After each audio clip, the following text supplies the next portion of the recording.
Hello and welcome to another episode of Learning to Live in the Present Moment. My name is Ted Robinson and I'm your host today. Last week we talked about your purpose in life being that of awakening. To wake up, to become conscious, to recognize that you are pure consciousness itself. That's right, you. I'm talking to you. You're pure consciousness itself. And that the thinking that we do, all the thinking that each one of us does, is not who we are. We are much bigger, we are much grander, we're much greater than that. And yet we're much smaller than that too. We are everything all at once. And that includes the ego and the mind and everything else that we keep as part of this package, who we are. So last week when we talked about who are you and what are you doing here, as I've talked about many times in the show, what we're doing here is very simple. Each of us, everyone on earth, is here for the same identical inner purpose. And that is to awaken, to wake up, to be conscious of God's will for us, of God's purpose for us. And God wants us to wake up. Just that simple. Why? Because when God recognizes that we have awakened, that we are present, and that is what awakening is, being present in the present moment. You're present here with God. And when you are present here with God, what happens? Your mind is silent. And when that occurs, time slows down and you're in the present moment. And in that moment, you're in direct connection with God. You are awakened in that moment. That's it. Now, the idea of awakening is to string more and more and more moments together until your predominant state of mind, or the state of being, is to be present. Being here now, doing whatever you're doing with no agenda, with no thought process, just thinking without thought. Being here. That's the idea. Consciously being here. Consciously living your life as pure consciousness, recognizing each thought as it arises, deciding whether you want that thought to come out through your lips or not, deciding what you want in life and what you don't want, and making a choice about them. Not being a victim anymore. Not being a bully, but not being a victim. Knowing what you want, knowing what you don't want, and saying so. It's just conscious living. There's nothing wrong with it, and there's everything right with it. That's our purpose. That's our inner purpose in life. Now, we also have an outer purpose. What is that? Well, some people say, well, it's my job. It's my profession. It's my hobby. Whatever it may be, it's fine. But the best approach, the most successful approach, will be when your outer purpose and your inner purpose align as one. When your purpose to awaken is aligned with who you are on the outside, then joy ensues. You can enjoy your life much, much more than ever before. You're not waiting to finish your job so you can go enjoy your life. Your job becomes your life, or part of your life, an integral part of your life, and it all becomes one as you awaken at the same time. It's all together that makes all the difference. And that's really what this is all about. I'm going to go into with you how to determine your outer purpose and how to make it align or be consistent or congruent with your inner purpose in the next segment. So don't go away. I'll be right back.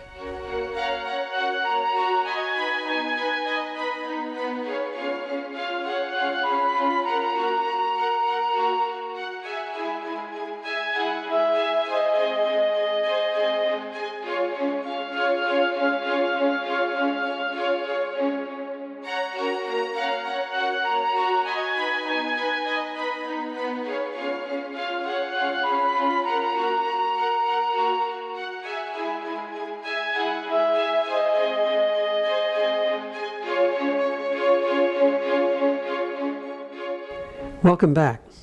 So, how is it that we can have an outer purpose and an inner purpose? How could they be different, and what's this all about? Well, I think it would help to explain one thing. I'm going to read from this wonderful book by Eckhart Tolle. It's A New Earth, Awakening to Your Life's Purpose. And I got to tell you, I'm really, really impressed with this book. But here's the part that I want to read to you that I think is important. And it's about awareness and how you determine what awareness is.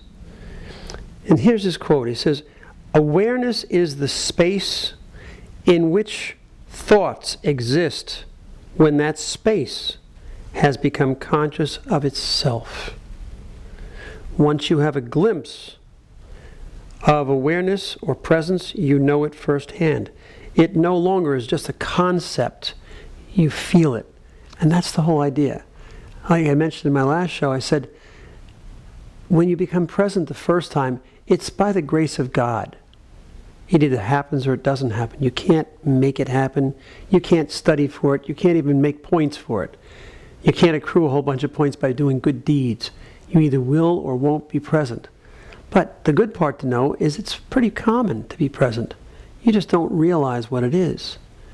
I'll give you some examples. When you're waiting online at the bank and somebody goes, "Next," and you go, "Huh? What?" You were actually being present. Sometimes people think, well, they're just dazing off. But most times they're right there.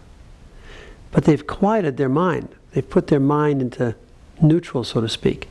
And they're just there, hanging out. Well, that's presence. Another way of considering it is when you drive home and suddenly you wind up in your driveway and don't even know how you got there. That's presence. You've just sort of gone into a state of self-hypnosis and you know the way home and you've done it safely, but you don't even know how you got there. Well, that's because you've turned your conscious mind off and you've become present. Now, there's a big problem with many people. They say, well, you said I turned my conscious mind off, yet you tell me I should be consciously living. I'm glad you asked that question because there's a difference in the terminology. The conscious mind is something that people have used for many years in the psychology business profession. And yeah, it's the conscious mind, but it's sort of an unconscious place to be. That's the strange part of it. The words get somewhat confusing. So what I'm suggesting to you is that when you're truly conscious, you become aware. You become consciousness itself. Whereas when you're lost in thought, you're not really being conscious. You're sort of lost. And that's the distinction. You need to be really engaged with life. Again, engage with the flower. Just engage with the flower. Oh. You can even leave the out. Just engage. If you're going to mop the floor, mop the floor. Don't gripe and complain about it. Just mop the floor and do the best job you know how. If it means getting down on your hands and knees to get it right, do it without complaint. That's where humility arises. Without complaint. It's always the ego that complains. It's always the ego that is stressed because things didn't turn out the way the ego expected them or wanted them to be. I'm on the floor scrubbing and everybody else is walking around here. How come? Why me? You ever hear yourself do that? That's your ego. And the idea is just scrub the floor lovingly, saying, I'm making this floor beautiful for myself and all those loved ones that are going to walk upon it. And yes, it's going to get dirty again. And yes, I'm going to scrub it again. And that's okay. It's a choice I made. And it's a choice I want to do. Out of the sheer love I have for myself and my family. That's a whole different approach, isn't it? That's the idea here. So let me tell you some more about what Eckhart Tolle said, which I thought was pretty interesting. He quotes Einstein, who said, I want to know the mind of God. The rest are details. So he says, what is the mind of God? Consciousness itself. What does it mean to know the mind of God? To be awake. What are the details?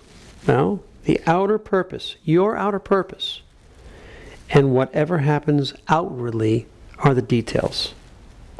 So while you are perhaps still waiting for something significant to happen in your life, you may not realize that the most significant thing that can happen to a human being has already happened within you.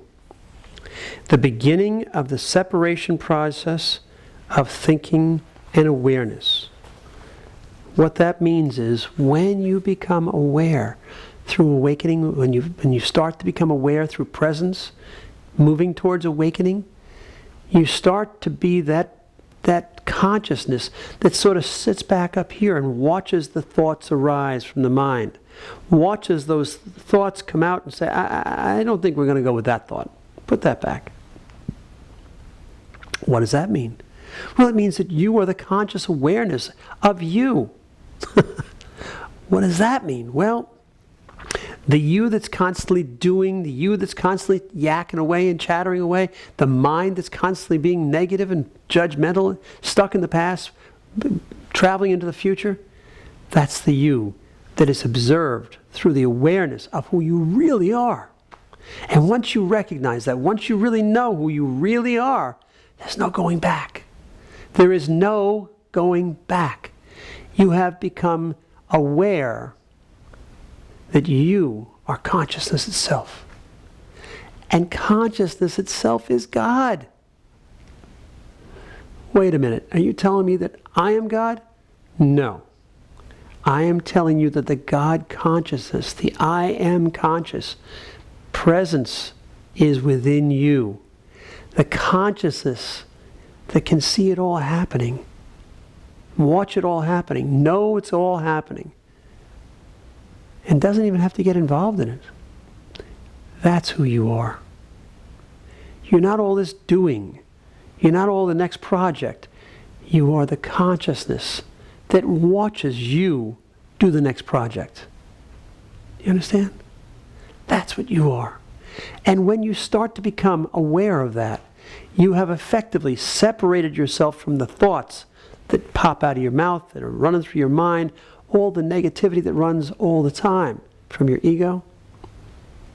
And then eventually, as you start to become aware of all that negativity just spewing all the time, you eventually start to get to the point where you say, no more of that. No, we're not doing that today. We're not doing it now. Right now, we're not going to do that now. I don't go beyond now. And suddenly the mind goes, what? And you go, no. We're just going to be here. We're going to stop all the running around. We're just going to be here. Like that. And suddenly I'm present.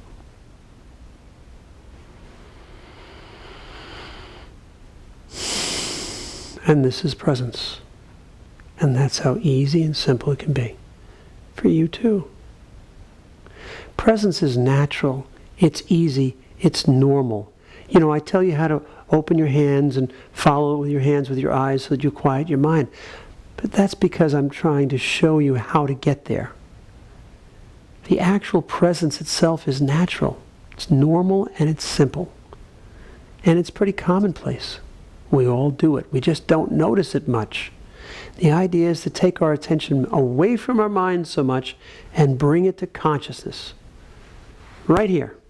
Perhaps back here watching everything happen. Then we realize, oh, you mean I don't have to be involved in all the gossip? I don't have to be involved in chasing the latest fad? No. You can observe it. You can enjoy watching it. I have to tell you, as I work with people in my group, sometimes I actually giggle because I see how serious it is for them. And I can see that it doesn't mean much in the long run. It doesn't mean much. And by the end of the sessions, they realize it too. And many times they're laughing. I can't believe I was so upset about that when we started out. Really glad we did that. And finally, by the end of the session, we're all sitting like this.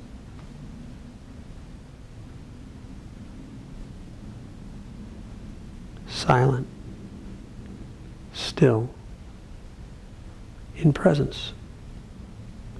So what's that all about? Well, it's watching the ego as it goes through its machinations of life. I want it this way, I don't want that. I was sitting in court last night, listening to a woman yell at her husband, I hired an attorney, I want this, I want that. And the poor husband's like, okay. That's the ego. Just her ego. And, quite frankly, what happens after a while, you start to have compassion for them because they're lost in their ego. Many, many, many people are lost in their egos. The vast majority of people. So as you start to become aware, as you start to awaken, you'll start to see how many people are lost in their egos. And a compassionate feeling will start to arise within you. Instead of getting angry because they got angry, getting frustrated because they're frustrated, or joining with them in their argument or whatever it may be, you can start to rise above it and start to see it for what it is, just like you can see yourself. And suddenly you're sitting up over here watching the conversation saying, this really has nothing to do with me. And a compassion arises within you. This poor person is still suffering. Now, you're not going to look down, you're not superior or anything like that, but you'll see it for what it really is. It's just the workings of the ego. And as you awaken further, as you become more and more time is spent in presence, you'll start to see your ego more clearly. And then you can start to let go of it. You don't have to get involved in it. You don't have to believe in it. It's just not real. It's just the illusions of the ego. And suddenly you say to yourself, wow, everything's fine. There's nothing to do, nothing to undo. I'm fine and the world is fine. Now, if you choose to do something, I'm going to do it with presence. Great idea. Nothing wrong with any of that. But it's not so, you're not going to get so lost in things anymore. And suddenly, life will become much, much more joyous, easier to live in. Everything will become easier because you've become present. And your inner and outer purpose in life, or purposes in life, will start to align and become one. And then every day becomes joyful. There is no going to work any longer. It's going to further my purpose, my inner purpose, through my outer purpose. Everything moves towards the inner awakening. And that's the idea.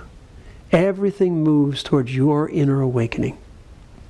Can't be any better than that, can it? So that's what this is all about. And that is your life purpose. And that's the way in which you can accomplish it. Become more present every day. Spend a little more time in presence each day. Every opportunity you have, go back to presence. Look at the plant. Oh, yes. Be with it. Look at the book. It's okay. Look at each other. It's fine. Look at yourself in a mirror. It's fine. Whatever it takes to just be here now, that's what it's about. And that's when you'll find your whole life starts to open up, and heaven was here all along, starts to show you its presence. It was here waiting for you to arrive. That's what this is all about. And that's what this whole show is about. Helping you learn to live in the present moment. As we, you and I, learn to live in the present moment together. Because that's what we're all doing at the same time. I hope this helps to put some perspective on what we're doing here and why we're here and how we're doing it. We're here to awaken. And this is how you do it.